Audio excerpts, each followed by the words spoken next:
এখনো টাকা পাননি। ইতিমধ্যেই বড় ঘোষণা করেছিলেন মুখ্যমন্ত্রী মমতা বন্দ্যোপাধ্যায়। আজকে বিধানসভায় দাঁড়িয়ে বললেন 1 মার্চ থেকে 24,50,000 100 দিনের কাজের শ্রমিক যারা বকেয়া রয়েছে, যাদের টাকা, তাদের টাকা দিয়ে দেওয়া হবে 1 মার্চ থেকে, রাজ্য সরকার দেবে। 100 দিনে যারা কাজ করেছে 21 লক্ষ কর্মচারী, তাদের আমরা 21শে ফেব্রুয়ারি থেকে টাকাটা দেব।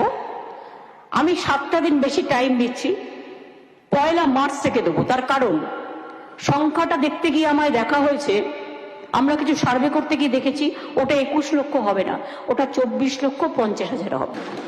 আমরা এপ্রিল মাসের মধ্যে কেন্দ্র টাকা না ছাড়লে মে মাসের 1 তারিখ থেকে 11 লক্ষ যাদের অ্যাপ্লিকেশন পড়েছিল, ক্লিয়ার হয়েছিল বাড়ি তৈরি করার, তাদেরটাও আমরা করে দেবো আমাদের টাকায়।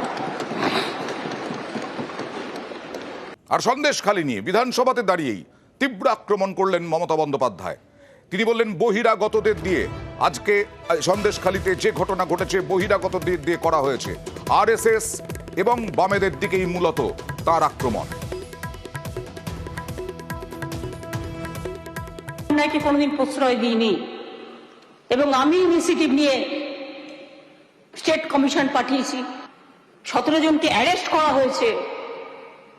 এবং আপনারা দেখেছেন যারা মুখে মাস্ক পরে পরে ছবি তুলছে, ধরাও পড়েছে বিজেপির কর্মী, কিভাবে তারা বাইরে থেকে নিয়ে এসে একটা এলাকাকে অশান্ত করার চেষ্টা করেছে।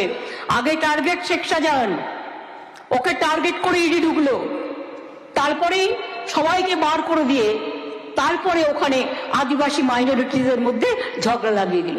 সেও একটা মহিলা টিম আছে, ঘরে ঘরে যাচ্ছে কার কি অভিযোগ শুনতে, শুনে এসে রিপোর্ট করার পর যদি কারো প্রবলেম থাকে সেটা নিয়ে নিশ্চয়ই আমরা কাজ করব।